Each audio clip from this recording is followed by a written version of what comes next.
it was like really like gratifying to like see people like being passionate about what my passion, you know. It was like really cool. Even if like he wasn't necessarily a furry to begin with.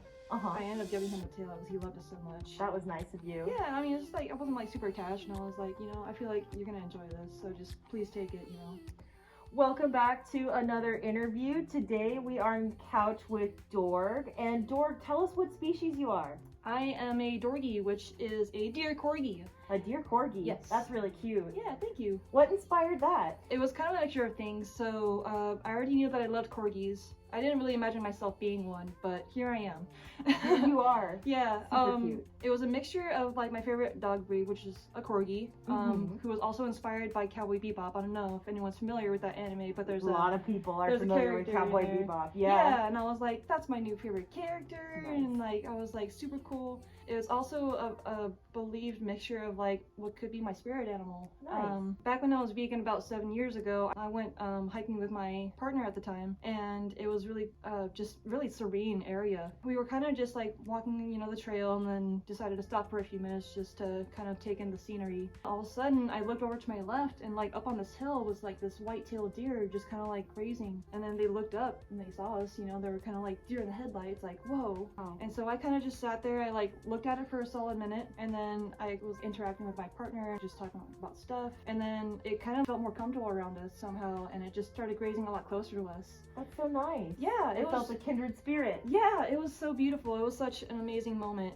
I didn't expect what was happening next. I started like kneeling down a little bit because I was playing with a stick in the mud, and then all of a sudden I noticed that it was getting closer and closer. I kid you not, it was maybe like 15-20 feet in front of me, and we were just making eye contact with this animal, this creature of nature, and it was just so uplifting, and like it just made me feel so connected to that creature and also Mother Nature. As being a vegan, I felt more connected to life in general, but that specific creature in that moment really kind of just gave me the feeling of purity, a bunch of really amazing positive emotions. That's an interesting thing to kind of talk about as furries, just the reverence that it sounds like you have for nature and animals in nature. Could you explain more about that respect? Well, I think from my perspective, since I had already been a vegan, an established vegan for about 3.5 years up to that point, I feel like I kind of understood what it was like to be fearful of just another creature that is really kind of just known to cause a lot of harm to the environment and nature in general. I kind of felt like I was able to sympathize with animals a lot more, especially that deer. I was really just hoping the best for that deer specifically because I felt like we kind of shared like a mutual like level of respect. It sounds like you have a lot of sympathy for animals and a little bit more aversion to the scary side of people, the killer instincts of people. Yeah. So that's really cool. I feel like that's a lot of sentiments with furries. If a normie were to ask, why are you guys furries? It's for that reason, the sympathy we have for animals and kind of the fearfulness we have of the killing instinct of humans. Yeah, most definitely. It definitely feels just like that. Yeah, totally. So our next question, Dorg, is what inspired you to be a furry? Oh boy, a bunch of things actually. Yeah. What really inspired me the most, or I guess more or less who, was my brother. He kind of introduced me to the fandom and showed me some footage of him being at Anthrocon, which is like the nation's like biggest furry convention.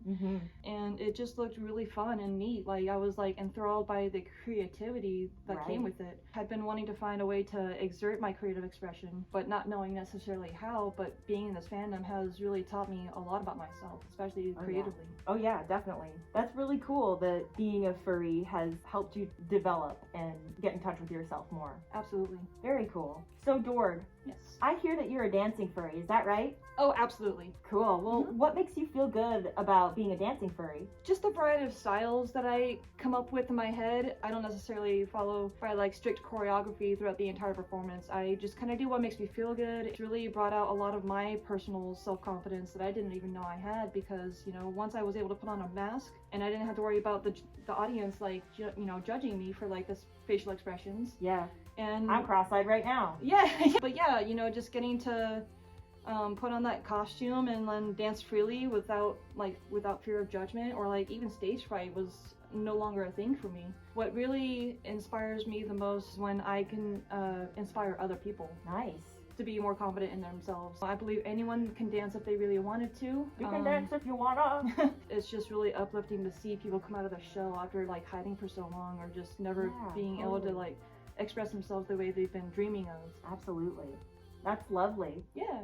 So Dorg, what got you into the furry fandom? Just thought it was really neat to be able to like create your own character, to be able to like draw, you know, just all the creative performances out there that collide within the fandom. Art or drawing or acting, you know, it'll take you places. Right. It'll take you places that you never even imagined.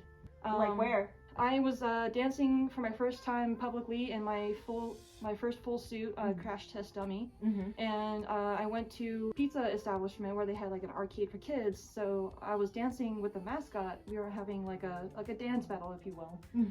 After we had finished the dance off, and he's like, "Hey, you know, that was a really great job. We would love if you wanted to be like our mascot because we desperately need one, you know." Wow. So I ended up getting a mascot job out of it, which was like super exciting. That is totally exciting. That's like the perfect furry job. It taught me how to like interact with kids.